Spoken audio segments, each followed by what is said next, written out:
snorkeling. Oh really? Okay. Yeah. It's a snorkeling area and it's a black sand beach. Oh, that's nice.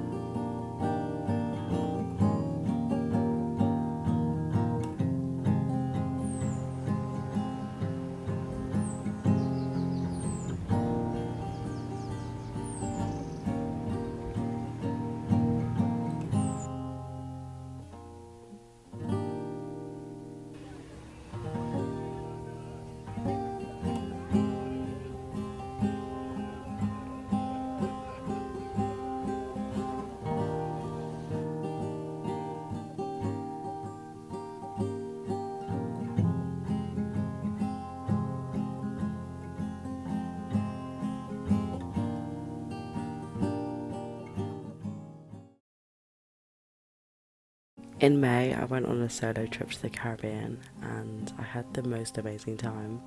So if you're looking for a sign to book your solo trip, this video is it. I started off my trip in St. Lucia and I had the most amazing experience.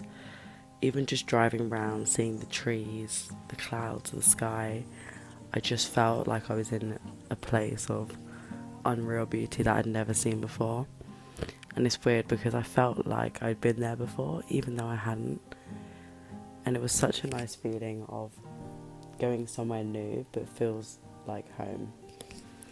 One of the big reasons why I decided to come to the Caribbean was because I had family in Dominica. My grandparents were born in Dominica, grew up there, and came over to the UK in the 1950s. And I'd never been before. So, I'm 22 years old, I finished uni, I see everyone going backpacking, solo trip, and I thought, yeah, I could do that. I want to go somewhere. I could go to Bali, Indonesia, but I thought, if I'm going to spend the money, I want to go somewhere that has meaning to me. So that's why I decided to take the step and book my flight. I literally was at work one day, I was working at a restaurant job, and someone actually kind of motivated me to book my flight, but I just thought life is actually too short, and if I don't book this trip now, I don't know when I'm going to get around to do it. And especially just have the time just to walk around, explore, see the natural beauty without booking a holiday where I'm stuck at a resort. I was slightly on a budget, but I feel like that made it just as much more fun. Trying new foods, going to small little restaurants and pushing myself out there. I had the most amazing time. Like, I think about this trip every single day. Part of my trip was in Dominica, and this is where my grandparents is from. I stayed in Castle Bruce with my cousin, and his house was just beautiful. The views from his balcony were insane. Every morning I'd make a coffee, I'd go outside, and I'd sit on that balcony, read my book, and there was so much quiet that I've never heard before, and I just feel like I needed it. I think I felt like for the last 20 years of my life it's just been like on the go. Here, go to uni, finish college. Like, I just hadn't taken a minute just to like sit there and just have a little chill moment to myself. So being in Dominica, having that time just to sit, relax, and just do like the mundane things, like go on a walk, read a book, make a coffee, sort out my camera roll. There's all these things that just doing it in this place of like natural beauty just made me feel so much more productive, so much better. And your environment changes your perspective on things so much. You know, I'd been predominantly in a city surrounded by buildings, and my only access to nature was just, you know, to my local forest. I can't even talk. To my local forests, which are beautiful. In England there's so many nice natural forests, and you know, England's beautiful, but I'd never been somewhere that was like pure nature, jungle. And Dominica is pretty much untouched. There's little big developments there, and it's beautiful. It's as it is, and it's kind of how it has been. And it was weird. I felt like I was going not back in time, but seeing an island which, you know, hasn't got like 10 Starbucks every road you go down. It was just such a nice change to be somewhere that was beautiful in every sense of the word. From the moment I arrived in Dominica, I understood why it was called the Nature Island. As we drove through the hills, through the trees, my eyes took in the vast shades of green that the island was home to, where the sky and the sea seemed almost indistinguishable. I was in awe in every second of my trip, even if we were just popping to the shops or going on a walk, or I just looked out the window. Every part that I looked at, I just was amazed by how different it was and how I'd never seen anything like it before. And I'd always wanted to go, like growing up as a kid, and I think that not being able to go made me just want to go even more. There was so many reasons why I wasn't able to go. It's expensive and it's quite far away. I mean, it's only an 8.5 hour flight, but I have 4 siblings, and I'm one of 4 siblings, and taking a whole family to the Caribbean is expensive. So I understood that I didn't have the opportunity to go, but that's why I thought I'd make that opportunity myself. And I felt like I was in the right place, the right time to book the trip, and I'm so glad that I did. In St. Lucia, I decided to book it was an unintentional tour. I booked a taxi to go to where I was doing a chocolate tour, which you saw previously, and I went to the Hotel Chocolat chocolate tour, chocolate making experience, and I booked a taxi, and I didn't really realise how far things were. I just thought it was an island, everything's going to be nearby, but where I was going was maybe like a 2 hour drive. And I thought, right, I need to book a taxi. So someone at the hotel recommended me a taxi. So it was my second day in St. Lucia, and I had been so lucky enough to be blessed with the most insightful driver and most insightful person I've ever met. And he literally took me around the island. He said, I'll meet you at 9 a.m. We want time, and I'll give you the whole tour. And Joseph was St. Lucian. He'd grown up on the island, and he knew everywhere, like all the back roads. We took, Google Maps said, we're going to go this way. He said, no, I've got the way for you.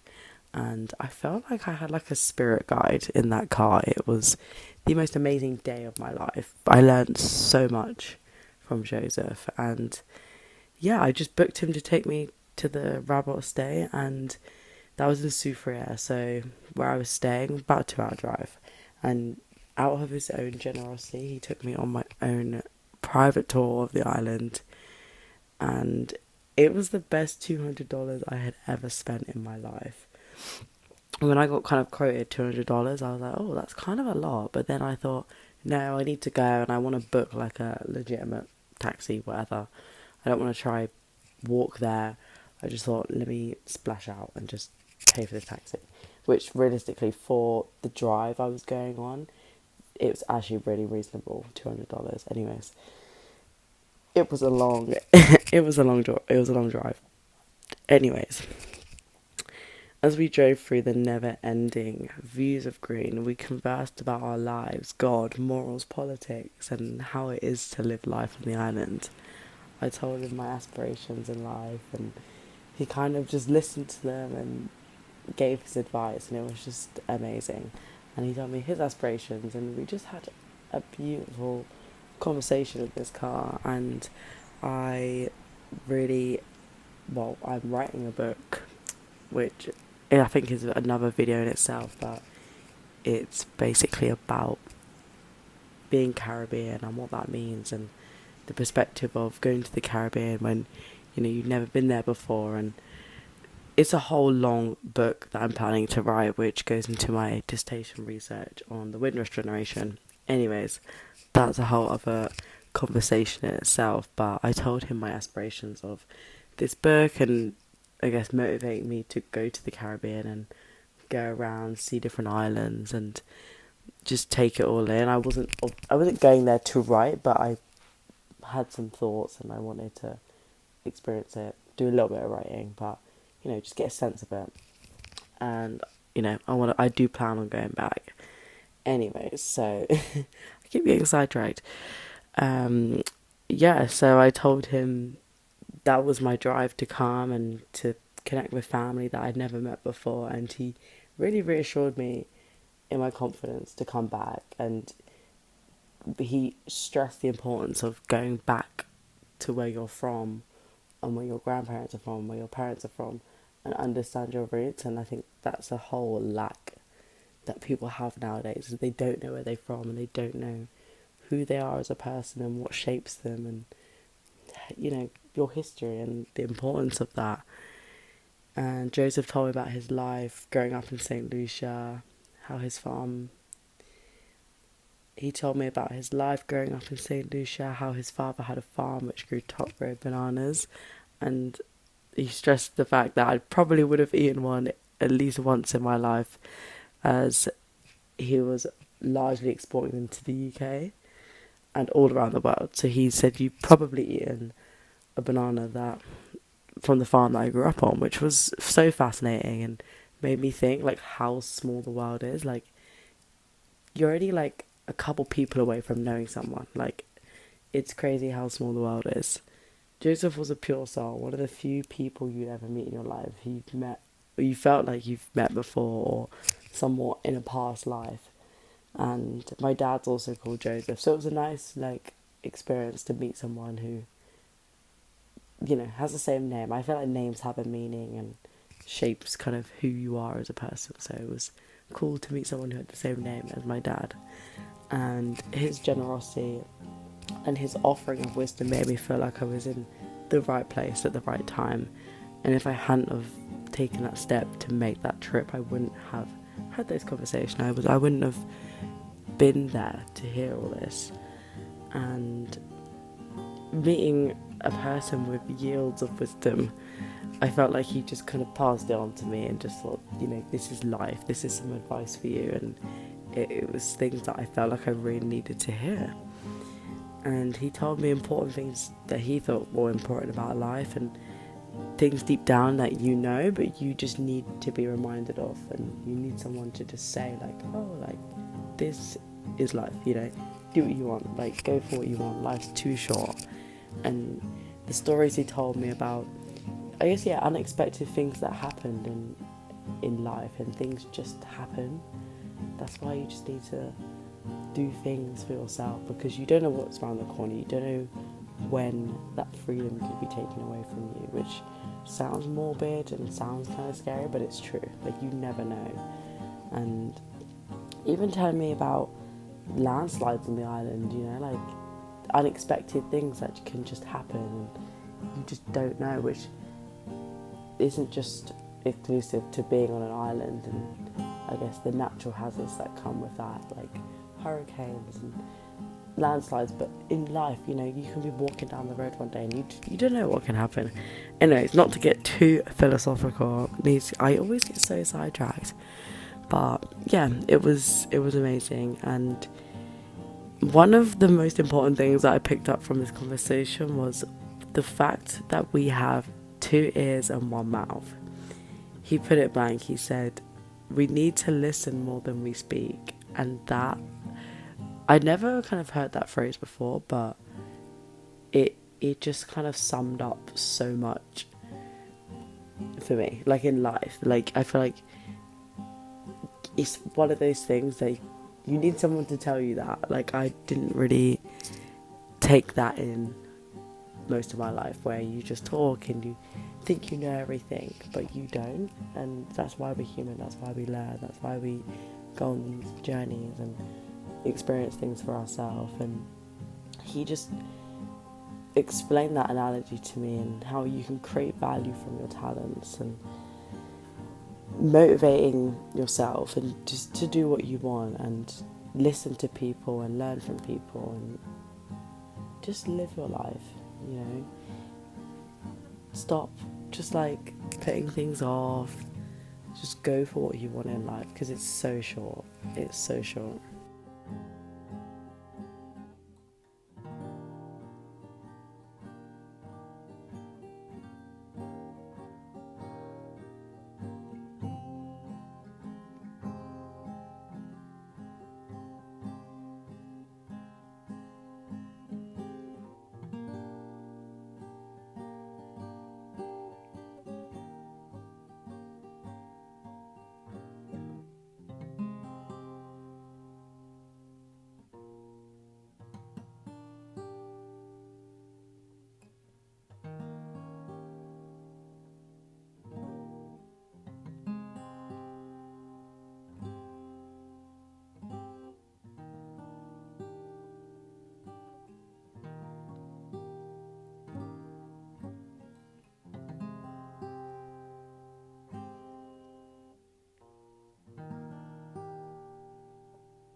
Waterfall, which is like one place that my grandma recommended to me, and it was on my bucket list. Like, I need to go there, and it was just serene. Like, even just swimming in the water, which was really scary, by the way. There was crabs in the water, but I just went in, and the water was just so clear, and it felt like almost healing. It was actually insane. And which makes it even more crazier is that when I got back, well, actually before I left for the trip, my dad found some film which I went to go get developed, and when I got back, it was film from a trip that my parents and my sister went on when she was a kid, and there was photos of them around Dominica and at Emerald Pool, and I thought, oh my gosh, like, I feel like life has a weird way of like telling you messages and whatever, but I feel like it was like such a weird sign to get back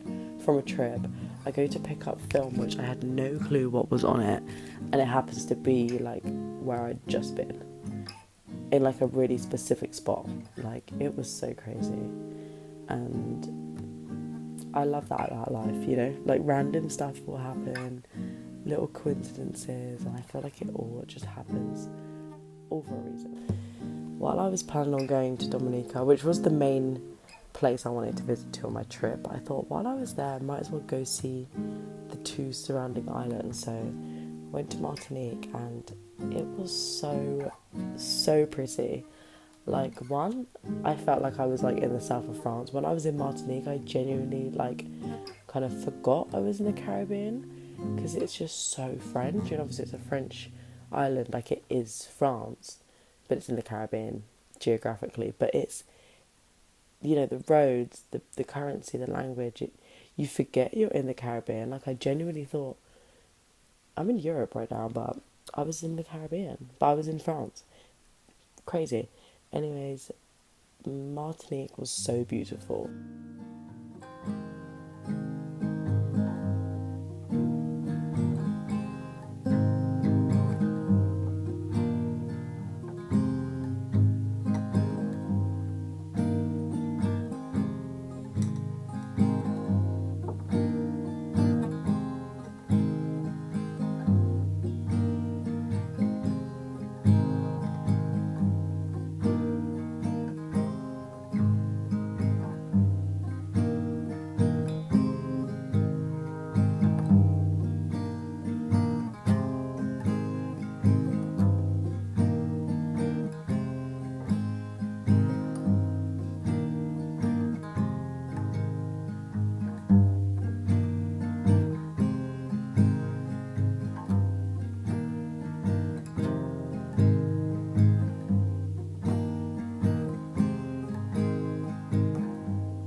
To these botanical gardens, and there was actually a crazy day for me getting there. Actually, not even me getting there was fine, but going back was kind of crazy. But anyways, I got recommended these gardens, and I thought this was such a nice stay, just to like pass the time. I got a sandwich, like got a coffee, read my book, took some photos. It was such a nice day. And basically there was a bus that took me to the gardens, and I thought I'd just get the same bus back, like it's cool. And I was literally waiting for the bus back for like maybe 2 hours, which it was really nice actually, because I planned on going back because I thought, okay, it's getting not late, but I thought, let me head back to my hotel. And I was literally waiting on the side of the road for like 2 hours for a bus, which someone walked past. They were like, yeah, that just happened. Like, sometimes the bus just won't show up, which is weird because I'm used to like, oh, here's the bus schedule, it's gonna come at that specific time, and I'd get annoyed if it didn't come at that very minute.